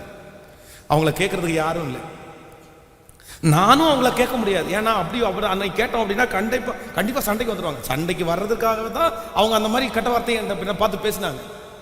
நான் ஒன்றும் பேசலை, அமைதியாக வந்தேன். கேட்கறதுக்கு யாரும் இல்லை, ஆண்டவரே நீங்கள் தான் கேட்கணும், நீங்கள் தான் பார்த்துக்கணும் அப்படின்னு வந்துட்டேன். இப்போ சமீபமாக ஒரு 2 வாரங்களுக்கு முன்பாக அதே டீம் நின்றுட்டு இருந்தபோது அவங்க கொஞ்சம் ஒரு 10 அடி தள்ளி நின்றுருக்காங்க. அவரை கூப்பிடுங்க, ஃபாதரை கூப்பிடுங்க அப்படின்னு. நான் சொன்னேன், வர தேவைன்னா என்ன வந்து பார்க்க சொல்லுங்க, என்கிட்ட வந்து கேட்க சொல்லுங்க. ஃபாதர் ஒரு 100 ரூபா கிடைக்குமா, ஒரு 100 ரூபா தருவீங்களா அப்படின்னு. அதுவும் உங்களுக்கு முன்னாடி பேச முடியாது, அதனால தான் தனியாக கூப்பிட்டோம், தப்பாக நினச்சிக்காதீங்க. அப்போ நான் என்ன நம்புகிறேன் அப்படின்னா, ஆண்டவர் நம்ம கூட இருக்கணும். ஆண்டவர் நம்ம கூட இருப்பார். எப்படி ஆசீர்வதிப்பார் தெரியுமா? காயப்படுத்தினவங்க எல்லாரும் தங்கள் கைகளினால என்ன பண்ணுவாங்கன்னா, இனி இவனை பேச முடியாதுப்பா, இனி இவளை பேச முடியாது. இன்றைக்கு ஒருவேளை உங்களை கருவேப்பிலை மாதிரி உங்களை தூக்கி போடலாம், உங்களை ஒன்றும் இல்லாத மாதிரி பேசலாம். அவங்க பேசுகிற ஒவ்வொரு வார்த்தையினாலையும் நீங்கள் அப்படியே உருகி அப்படியே செத்தா நல்லா இருக்கும், ஏன் உயிரோட வாழ்றன்ற அளவிற்கு அவங்க வார்த்தை உங்களை அவ்வளோ அம்பு மாதிரி உங்களை குத்தலாம். இந்த ஜெபத்தில் இருக்கிற யாரோ ஒருத்தரை உங்களை அம்பு மாதிரி குத்தலாம். என்னை தைக்குது பாஸ்டர் அவருடைய வார்த்தை, என்னை உயிரோட வாழ்றதுக்கு எனக்கு விருப்பம் இல்லை. அவ்வளோ பேசுறாங்க, அவ்வளோ கஷ்டப்படுத்துறாங்க. ஒவ்வொரு வார்த்தையும் எனக்கு அவ்வளோ கஷ்டமா இருக்கு. இல்லை இல்லை இல்லை இல்லை, வெகு சீக்கிரத்தில் ஆண்டவர் ஒரு நாள் கொடுப்பாரு. ஒரு நாளை ஆண்டவர் கட்டளையிடுவார். ஏன்னு தெரியுமா? அவங்க பேச மாட்டாங்க, ரொம்ப காலம் பேச மாட்டாங்க. ஆண்டவருடைய பிள்ளையே, உனக்கு விரோதமாய் உன்னுடைய மனதை காயப்படுத்துறதுக்கு ரொம்ப நாள் ஆண்டவர் பேச விட மாட்டார். ரொம்ப நாள் பேச விட மாட்டார். பேசணும்னு நினைச்சா கூட இல்ல, இந்த மனுஷன் கர்த்தரால் ஆசீர்வதிக்கப்பட்டவன், இந்த மனுஷி கர்த்தரால் ஆசீர்வதிக்கப்பட்டவா, இவளுக்கு விரோதமா நம்ம பேச முடியாதுன்னு கர்த்தர் கொண்டு வந்து உங்களை நிறுத்துவார். அவ்வளவு மகிமையினாலும் கனத்தினாலும் கர்த்தர் உங்களை இடைக்கட்டி உங்களை அலங்கரித்து உங்களை உயர்த்தி கர்த்தர் நிறுத்தாம போவாரா? நன்றாய் கரங்களை தட்டி நம்புறவங்க நன்றாய் கரங்களை தட்டி கர்த்தருக்கு நன்றி செலுத்துவோம், நன்றி செலுத்துவோம். ஹல்லேலூயா. அவங்க பேச முடியாது. இன்றைக்கு உங்களுக்கு வேணா எப்படிப்பட்ட சூழ்நிலை வேண்டும் என்றாலும் இருக்கலாம், இதே நீடிக்கும்னு அவங்க நினைச்சிட்டு இருக்காங்க. இப்படிதான் அவங்க இருப்பாங்கன்னு நினைச்சிட்டு இருப்பாங்க. இல்ல இல்ல இல்ல இல்ல இல்ல, கர்த்தர் பெரியவர் அல்லவா, கர்த்தர் பெரியவர் அல்லவா. கைகளை உயர்த்தி ஆமென். இந்த கண்ணப்ப நகர்ல ஒரு அம்மாவை ஒரு ஐயா பேசாத வார்த்தை எதுவுமே இல்லைங்க. இத்தனை வார்த்தை, அத்தனை வார்த்தை. பக்கத்தில் இருக்கிறவங்க தாங்க முடியாம போலீஸுக்கு கால் பண்ணி கொஞ்சம் வந்து பாருங்க அப்படின்னு கேட்டா, போலீஸ் வந்தா போலீஸே திட்டுறாரு. நீ எதுக்கு வந்த இங்க? என் குடும்ப பிரச்சனையில் ஒன்ன அவன் கூப்பிட்டான். என்னுடைய இதெல்லாம் வந்து கோர்ட்ல இருக்கு, நான் கோர்ட்ல பாத்துக்கிறேன். என் மனைவியை பேசுவேன் திட்டுவேன், நீ கேட்கறதுக்கு யாரு? உடனே போலீஸ் எல்லாம் வந்து கோர்ட்ல இருக்கிற கேஸுக்கு நாங்க வர முடியாதுமா அப்படின்னு சொல்லிட்டு அவங்க போயிட்டாங்க. சுத்தி அந்த கம்பெனிக்காரங்க எல்லாம் வந்து பாப்ப இந்த சத்தம் போட்டா, ஏன் இப்படி சத்தம் போடுறேன்னா, உனக்கு என்ன, நீ எனக்கு பொண்டாட்டி யாரு நீ அப்படின்னு அவங்கள பிடிச்சி திட்ட போய் அவங்க அப்படியே அந்த மாதிரி யாருமே கடைசியில் ஒரு 6-7 மாசம் தாண்டி அந்த அம்மாவை குச்சி எடுத்து துரத்தினா கூட கேட்கறது யாருமே இல்லைங்க, யாரும் வரதில்லை. அந்த ஆள் அப்படிதான், என்ன பண்றது, நீ வேணா அவங்கள விட்டு போயிரு. ஆனா கர்த்தர் ஒரு காலத்தை கொடுத்தாரு, அவர் தான் படுத்த படுக்கை ஆயிட்டாரு. அதுக்கப்புறம் இவங்களை பேசுறதுக்கு ஒரு துணிகரமான வார்த்தை கூட அவருக்கு வரவே இல்லை, ஒரு வார்த்தை கூட அவருடைய வாயில இல்லை. இனி உன்னை பேச மாட்டான்மா, உன்னை பேசினால்தான் கடவுளை என் வாயிலே அடிச்சிட்டாரு, உன்னை துரத்தினால்தான் என் காலை உடச்சு போட்டாரு ஆண்டவர், இனி உன்னை நான் பேச மாட்டேன். நான் நம்புறேன், ஒருவனுடைய வழிகள் கர்த்தருக்கு பிரியமா இருந்தான் பகைஞர்களும் சிநேகிதர்களாய் மாறுவார்கள். அல்லேலூயா. நான் விசுவாசிக்கிறேன், நான் நம்புறேன், ஆண்டவர் நம்மை காயப்படுத்தின எல்லா மனிதர்களையும் ஒரு நாள் அவர் கண்களுக்கு முன்பாய் உயர்த்தும் போது அவர்கள் வாயை மூடிக்கொள்வார்கள், அவங்க திரும்பி பேச மாட்டாங்க. நம்புற ஆண்டவரேன்னு சொல்லுங்க. 2022 வருஷம் நடக்கும், நிச்சயம் நடக்கும், நிச்சயம் நடக்கும். சொல்லுங்க, ஆண்டவரை எனக்காகத்தான் சொல்லுங்க, என் பிள்ளைக்காகத்தான் சொல்லுங்க சத்தமா. நீங்க அறிக்கை செஞ்சா நடக்கும், நீங்க வார்த்தையை விசுவாசிச்சா நடக்கும். நான் பிரசங்கம் பண்ணும் போதே நம்புறேன். நான் உங்களுக்கு பிரசங்கம் பண்றது நம்பாம பிரசங்கம் பண்ணல, நம்பி பிரசங்கம் பண்றேன். அந்த வார்த்தையை விசுவாசிச்சு பிரசங்கம் பண்றேன். அல்லேலூயா. அதனால எனக்கு ஃபர்ஸ்ட் நடக்கும் அப்படின்ற நம்பிக்கை எனக்கு இருக்குது. என்னோடு கூட சேர்ந்து நம்புறவங்க கைகளை உயர்த்தி நல்லா கர்த்தர் சமூகத்துல சொல்லுங்க, ஆண்டவரே உங்க வார்த்தையை அப்படியே நான் ரிசீவ் பண்ணிக்கிறேன்னு சொல்லுங்க நல்ல சத்தமா. அது உங்க மேல மட்டும் இல்ல, உங்க பிள்ளைங்க தலை மேலையும் கர்த்தர் வைப்பாரு. ஸ்தோத்திரம் ஸ்தோத்திரம் ஸ்தோத்திரம். ஆச்சரியப்பட்டு வாயை பொத்தி கொள்ளுவார்கள். உங்க பிள்ளைய ஆண்டவர் வச்சிருக்கிற அந்த பொசிஷனை பார்த்த உடனே உன் பிள்ளைய தருதலைன்னு திட்டுனாங்கல்ல, அவங்க வாய் அப்படி அவங்க கையை வச்சு வாயை பொத்திக்குவாங்க. ஐயோ இவ்வளோ பெரிய உயர்வா உன் பையனுக்கு. ஸ்தோத்திரம், ஸ்தோத்திரம், ஸ்தோத்திரம், ஸ்தோத்திரம். நம்புறோம். நன்றி. உடைந்த நொந்த உள்ளத்தோடு கூடவே இருந்து பாதுகாக்கின்றீ. உடைந்த நொந்த உள்ளத்தோடே கூடவே இருந்து பாதுகாக்கின்றீ. அநேக துன்பங்கள் சேர்ந்து வந்தாலும், அநேக துன்பங்கள் அனைத்தினின்றும் விடுவிக்கின்றேன். அனைத்தினின்றும் என்னை வீடு. கரங்களை மேல தட்டி அவமானம் சத்தமா பாடுங்க பார்க்கலாம்.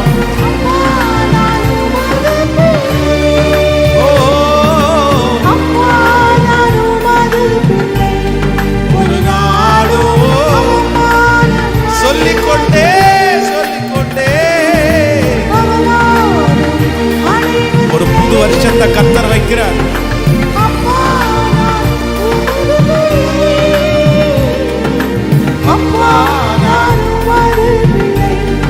ஒரு நாளோ உம்மைத்தான் உம்மைத்தான் பிரகாசம் அடைகின்றேன். உம்மைத்தான் நான் பார்க்கிறேன். பிரகாசம் அடைகின்றேன். ஹல்லேலூயா. ஸோ அப்போ மனிதர்கள் காயப்படுத்தும் போது நம்ம வருத்தப்படாம எங்க போனோம் அப்படின்னா கர்த்தர் சமூகத்திலே. ஆமென். தேவ சமூகத்தில் எழுப்பி நிற்கலாமா? நாங்க நன்றி சொல்றோம்ப்பா இந்த வார்த்தைகளுக்கு. எஸ், எங்களை எல்லாரும் முன்பாகவும் வெற்றி சிறக்க பண்ணுகிற ஒரு நல்ல கர்த்தர், எங்களை விடுதலை ஆக்கிற ஒரு நல்ல தேவன், எங்கள் நீதிபரராகிய கர்த்தர். எஸ், மனிதர்கள் பேசினாலே எனக்கு உயர்வை கொடுக்கிற ஒரு கர்த்தர். ஆமென். ஹல்லேலூயா. பேசினாலே உங்களுக்கு என்னதான் சொல்லுங்க? கேட்கல? சத்தமா சொல்லுங்க. கேட்கல? உயர். பேசினாலே உயர் தான். உங்களுக்கு ஒண்ணுமே இருக்காது, ஆனா என்ன பண்ணுவாங்க தெரியுமா? பேசுறாங்களா, நீங்க துக்கப்படாதீங்க, அது நடக்க போகுதுன்னு அர்த்தம். ஆமேன்னு சொல்லுங்க. நல்லா நடக்குமா இருக்காதா? கர்த்தர் நடப்பார். உங்களுக்கு சாப்பாட்டுக்கு கூட வழி இல்லை, ஆனா உங்களை பார்த்து சொல்ல, உனக்கு என்ன ராசா, உனக்கு என்ன ராசா, நீ அப்படி இருக்க, நீ இப்படி இருக்கிற, நீ அதை பண்ணுவ இதை பண்ணுவேன்னுவாங்களே. நீ ஒன்றும் கவலைப்படாதீங்க, அவங்க பேசுறத தீர்க்க தரிசனமா எடுத்துக்கங்க. பக்கத்தில் இருக்கிற கையை பிடிச்சி சொல்லுங்க, மனுஷங்க ஏதாவது உங்களை பார்த்து பாசிட்டிவா பேசினா அதை தீர்க்க தரிசனமா எடுத்துக்கங்க. நீங்க ஏன் அதை அவிசுவாசமா எடுக்கிறீங்க? நமக்கு ஒரு பெரிய பழக்கம் இருக்குது, என்ன தெரியுமா? யாராவது ஏதாவது ஒன்று பேசிட்டா நம்ம அதை எப்படிதான் எடுப்போம்? கேட்கல? அவிசுவாசமா தான் எடுப்போம். உனக்கு என்னப்பா, உங்களுக்கு என்னப்பா அப்படின்னு கேட்டா உடனே, அப்போ சிலருக்கு வரும் பாருங்க ஆத்திரம். நம்ம படுற பாடு என்ன பேசிட்டு இருக்கிறான் பாருங்க, இப்படி அப்படி தோணும். அதான் இந்த சர்ச்சுக்கு இடம் வாங்கும்போது, இந்த சர்ச்சில் இந்த இடத்த கொடுத்த அந்த ஓனர்ஸ் அந்த இருக்காங்கல்ல, அவங்கள போய் சார் கொஞ்சம் கம்மி பண்ணி பேசிட்டு இருக்கும்போது சொல்றாங்க, உங்களுக்கு என்ன ஃபாதர், உங்களுக்கு என்ன ஃபாதர், இருக்கிறத கொடுக்கறதுக்கு உங்களுக்கு என்ன ஃபாதர்? ஆனா இல்லைன்றத அவங்க சொல்லி புரிய வைக்க முடியல. உங்களுக்கு தான் ஃபாரின்ல இருந்து அனுப்புறாங்கல்ல. ஆமா, ஃபாரின்ல இருந்து நாம் ஃபாரின்ல உள்ளவன் நம்மகிட்ட வாங்குறதுக்கான எதிர்பார்த்துருக்கான் இருக்கான். நமக்கு கொடுக்குறாங்களா ஃபாரின்ல இருந்து? உங்களுக்கு தான் ஃபாரின்ல இருந்து கொடுக்குறாங்கல்ல, கொடுக்கறத வாங்கி கொடுக்க வேண்டியதானே. நீங்க இப்படியெல்லாம் பேசக்கூடாது. ஒரு 50 லட்சம் ரூபாய் எக்ஸ்ட்ரா கொடுத்து எங்களுக்கு வாங்கிக்கணும். ஹலோ, எப்படி? ஆமா, அது எத்தனையாமா? 50 லட்சம். எத்தனை சைபர்ப்பா? 50 எக்ஸ்ட்ரா வாங்கிட்டு கண்ணை மூடிட்டு போகணும் ஃபாதர். நீங்களாம் 1 மாசத்துல முடிக்கணும். நீங்களாம் 9 மாசம் டைம் கேட்குறீங்க. நமக்கு இருக்கிற நிலைமை அப்படிதான் தெரியும். ஆண்டவரே இப்படி பேசுறாங்களே ஆண்டவரே. உடனே ஆண்டவர் என் இருதயத்தில் பேசினாரு, அதை தீர்க்க தரிசனமா வச்சுக்கோ. அவங்க பேசுறதெல்லாம் என்னது? சத்தமா சொல்லுங்க, தீர்க்க தரிசனம். அவங்க சொன்ன மாதிரியே ஃபாரின்ல இருந்து வரும் பாரு. இந்த உலகத்தில் உள்ள ஃபாரின்ல இருந்து வருதோ இல்லையோ, அந்த ஃபாரின்ல இருந்து வரும் நமக்கு. ஆமென், அல்லேலூயா. அதனால எல்லா தேவனுடைய பிள்ளைகளும் யாராவது உங்களை காயப்படுத்தும் போது நீங்க அதை அவிசுவாசமாவே நினைக்க வேண்டாம். நடக்கட்டும்பா, நடக்கட்டும்பா, நீ சொல்றபடியே நடக்கட்டும்பா, நீ சொல்றபடியே ஆகட்டும்பா. நம்ம அந்த வீட்டில் வாடகை மாசம் கொடுக்கறதுக்கே அவ்வளோ கஷ்டப்படுவோம். வந்து கேட்பாங்க, வாங்கிட்டீங்களா? என்னது சொல்லுங்க, வீட்டை வாங்கிட்டீங்களா? முடிஞ்சிச்சா? கரையம் பண்ணிட்டீங்களா? ஏயா வாடகை கொடுக்கறதுக்கே மாசம் மாசம் அவ்வளோ திண்டால் ஆடிட்டது யாரு தான் தெரியும்? உங்களுக்கு அனுபவம் இருக்கோ இல்லையோ, எனக்கு நிறையவே இருக்குங்க. அவ்வளோ கஷ்டப்படுவோம் மாசம் வாடகை கொடுக்கறதுக்கு. என்ன பண்றது இந்த மாசம் அப்படின்னா, வந்து முடிஞ்சிருக்குமே, என்னமோ அவங்களுக்கு நம்ம சொன்னது மாதிரி முடிஞ்சிருக்கலாம். அப்பவே அவ்வளோ கஷ்டமா இருக்கும் மனசுல. என்னடா மனுஷன் இவங்க எல்லாம் இப்படி பேசியிருக்காங்க. என்னமோ நம்ம ஜாலியா வர்றதுனால, சந்தோஷமா இருக்கிறதுனால எல்லாம் வெளியில எல்லாருமே பார்க்கறதுக்கு சிலர் பார்த்தீங்க அப்படின்னா உள்ளுக்குள்ள அவ்வளோ கஷ்டம் இருக்கும். ஆனால் வெளியில எதுவுமே என்ன பண்ண மாட்டாங்க. நம்ம பொதுவாகவே ஆண்டவருடைய பிள்ளை நிறைய பேர் காமிச்சுக்கிறது இல்லை. நீங்க எல்லாருமே இப்ப வெளியே பார்த்தா நல்லா தான் இருக்கிறீங்க, நல்லா ட்ரெஸ் பண்ணிக்கிறோம், நல்லா வெளியே வர்றோம், நல்லா சாப்பிட்றோம். ஆனா உங்களுக்குரிய கஷ்டம், உங்களுக்குரிய தேவை யாருக்கு மட்டும் தான் தெரியும். பிள்ளைகளை எப்படி படுக்க வைப்பேன், எப்படி எதிர்காலம், எப்படி அவங்களுக்கு கல்யாணம் பண்ணி வைப்பேன், எல்லா கஷ்டமும் உங்களுக்கு. ஆனா வெளியே பார்க்குறவங்க அத்தனை பேர் என்னதான் சொல்லுவாங்க தெரியுமா? உங்களுக்கு என்ன சார்? அதுவும் இந்த பசங்களை பெற்று வச்சிருக்காங்க பாருங்களேன், 2 பசங்களை. அவனும் 2 பேரையும் கரையாத்துறதுக்குள்ள உயிர் போறது நமக்கு தான் தெரியும். நீங்க என்ன சார் 2 சிங்கக்குட்டிகளை பெற்று வச்சிருக்கிறீங்க? சிங்கக்குட்டியா, புலிக்குட்டியா, பூனைக்குட்டியா, பன்னிக்குட்டியான்னு நமக்கு தானே தெரியும். புரியுதில்ல? நமக்கு தானே தெரியும் அது பன்னிக்குட்டியா சிங்கக்குட்டியான்னு. வெளியில எல்லாரும் பார்க்கறது சிங்கக்குட்டி மாதிரி தான் இருக்குது, ஆனா அது பன்னிக்குட்டியா இருக்க. அதை காப்பாத்துறதுக்கு நம்ம எவ்வளவு போராடிட்டு இருக்கிறோம். உடனே அப்படி பெருமையா, சரி அதனால நம்ம நினைக்கிறோம், சரி சிங்கக்குட்டி நீ சொல்றியா, சரி அப்படியே ஆக கடவுள். நீ வாங்கிட்டேன்னு சொல்றியா, அப்படியே ஆக கடவுள். போற இடம்லாம் வாங்குறேன் போ. ஆமேன்னு சொல்லுங்க. எல்லாரும் பக்கத்துல கையை பிடிச்சி சொல்லுங்க, மனுஷர்கள் பேசுகிறதை எல்லாம் தீர்க்க தரிசனமாய் எடுத்துக்கொள்ளுங்க. நல்லா சொல்லுங்க, தீர்க்க தரிசனமா எடுத்துக்கங்க. ஒரு நாள் அது நடக்கும். அதுவும் ஒரே விஷயத்த 10 டைம் சொல்றாங்க அப்படின்னா கண்டிப்பா நடக்கும். அது சந்தேகமே இல்லை. அது கர்த்தர் 2-3 டைமும் தீர்க்க தரிசனமா சொல்றாருன்னு வச்சுக்கோங்க.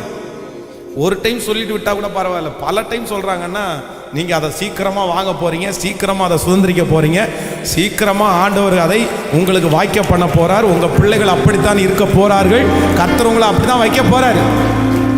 ஸோ அதை குறித்து நம்ம என்ன பண்ண வேண்டாம், எரிச்சல் அடையவே வேண்டாம். பொல்லாதவர்களை குறித்து எரிச்சல் அடையாது வேணாம். கர்த்தருக்கு ஸ்தோத்திரம், கர்த்தருக்கு ஸ்தோத்திரம். உடனே என்ன பண்ணுங்கன்னா ஒரு ஆமேன் போட்டுக்கங்க. ஏன்னா நான் அப்படிதான் பழகிட்டேன். இப்போ என்னன்னா சொல்றவங்களுக்கு எல்லாரும் ஏதாவது சொன்னாங்கன்னா ஆமேன் ஆமேன் ஆமேன் அப்படின்னு. பாஸ்டர் நீங்க என்னமோ பெரிய கார் வாங்க போறீங்களா? ஆமேன் ஆமேன். நம்ம வாங்குறோமோ இல்லையா, அது கிடைக்கட்டும். ஆமேன் ஆமேன் சொல்லுங்க எல்லாரும். வீடை வாங்கிட்டுக்கலாமா? ஆமேன்.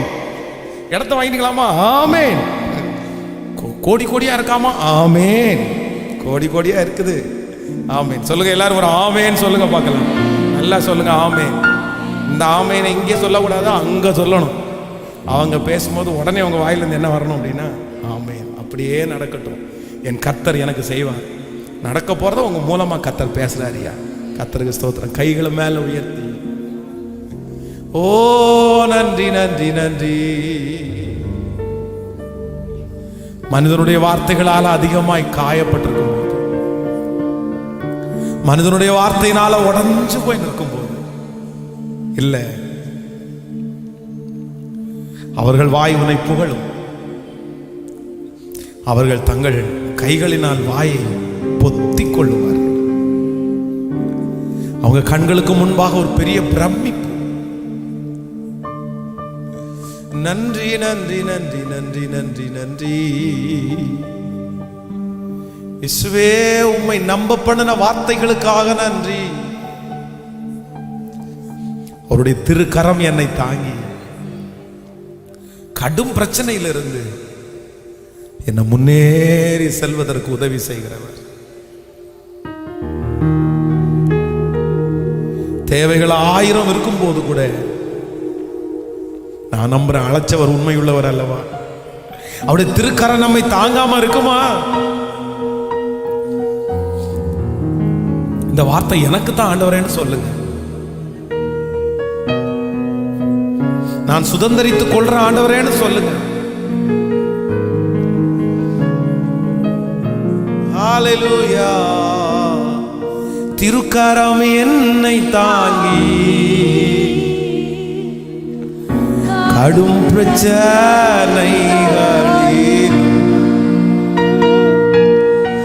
முன்னேறி செல்வதற்கு பலத்தை நீ தந்ததினால். நம்பிக்கையோடு பாடுங்க பார்க்கலாம். திருக்கரம் என்னை தாங்கி கடும்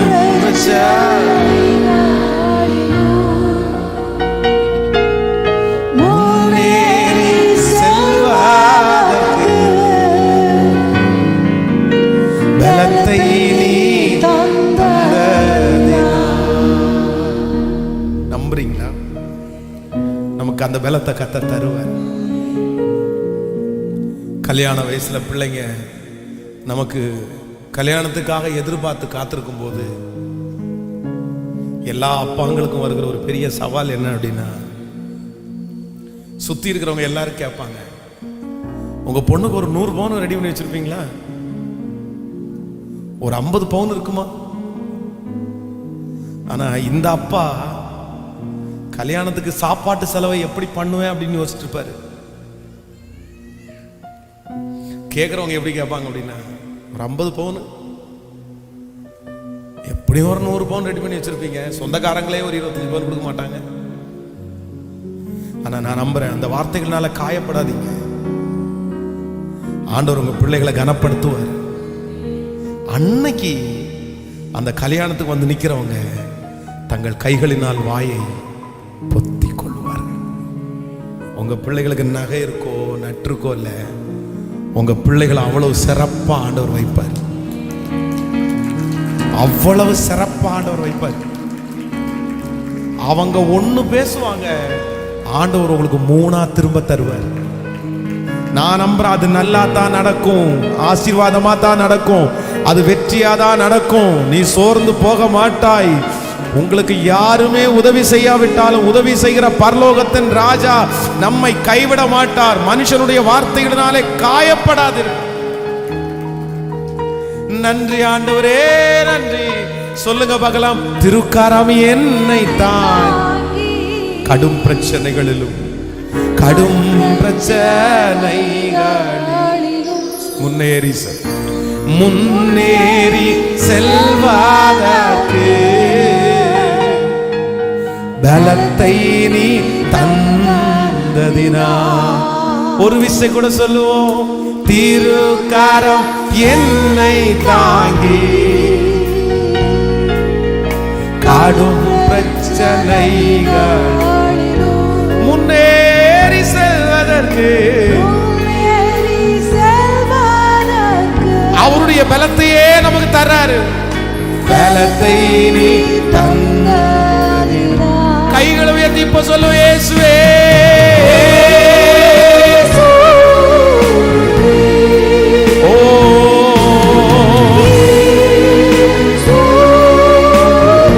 வாங்க ஆண்டவரே. மனுஷர்கள் பேசுகிற வார்த்தைகள், காயப்படுத்துகிற வார்த்தைகள் எல்லாவற்றையும் நன்மையாய் மாற்றுகிற கர்த்தர் இயேசுவே.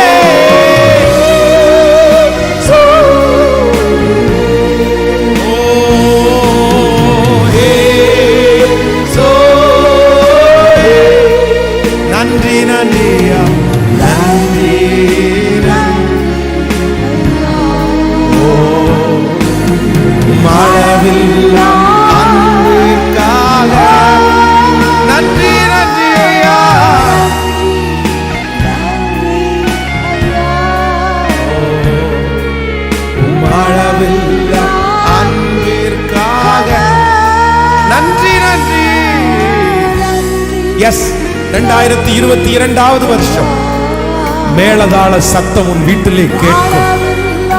களிப்பின் சத்தம் உன் வீட்டிலே கேட்கும். சந்தோஷ சத்தம் கேட்கும். நித்திய மகிழ்ச்சி உன் தலையின் மேல் இருக்கும். சஞ்சலமும் தவிப்பும் உன்னை விட்டு ஓடிப்போ. கர்த்தராகிய ஆண்டவர் உன்னோடு இருப்பார். உங்கள் குடும்பத்தோடு இருப்பார். Yes yes yes yes. நித்திய மகிழ்ச்சிய தலைமேல் வைக்கிற வருஷம் தான் வர்ற வருஷம். நிறைய பேருடைய தலையின் மேல கிரீடங்களை வைக்கிற ஆண்டு. இதுவரையிலும் பட்ட பிரயாசங்கள், இதுவரையிலும் பட்ட முயற்சிகள் அத்தனைக்கும் வருகிற ஆண்டு நன்மையினால் கர்த்தர் முடிசூட்டுகிற வருஷம். நன்றி நன்றி நன்றி நன்றி நன்றி நன்றி நன்றி நன்றி நன்றி நன்றி நன்றி நன்றி நன்றி நன்றி நன்றி நன்றி. களிப்பின் சத்தம் கேட்கும். ஆமென் சொல்லுங்கள். ஆடல் பாடல் சத்தம் கேட்கும். சந்தோஷ சத்தம் கேட்கும். உங்க வீட்டில் சிரிப்பின் சத்தம் கேட்கும். ஜெய கம்பீரத்தின் சத்தம் கேட்கும். நன்றி சொல்ற சத்தம் உங்களுடைய வீடுகளிலே கேட்கும். என் தேவனாகிய கர்த்தர் 2022 வருஷத்தை உங்களுக்கு ஆசீர்வாதமாக்க ஆரம்பித்து விட்டார். ஹalleluya. நித்திய மகிழ்ச்சி உன் தலையின் மேல் வைக்கப்பட போகிறது. சஞ்சலமும் தவிப்பும் ஓடி போகிறது. நன்றி ஆண்டவரே, நன்றி நன்றி நன்றி.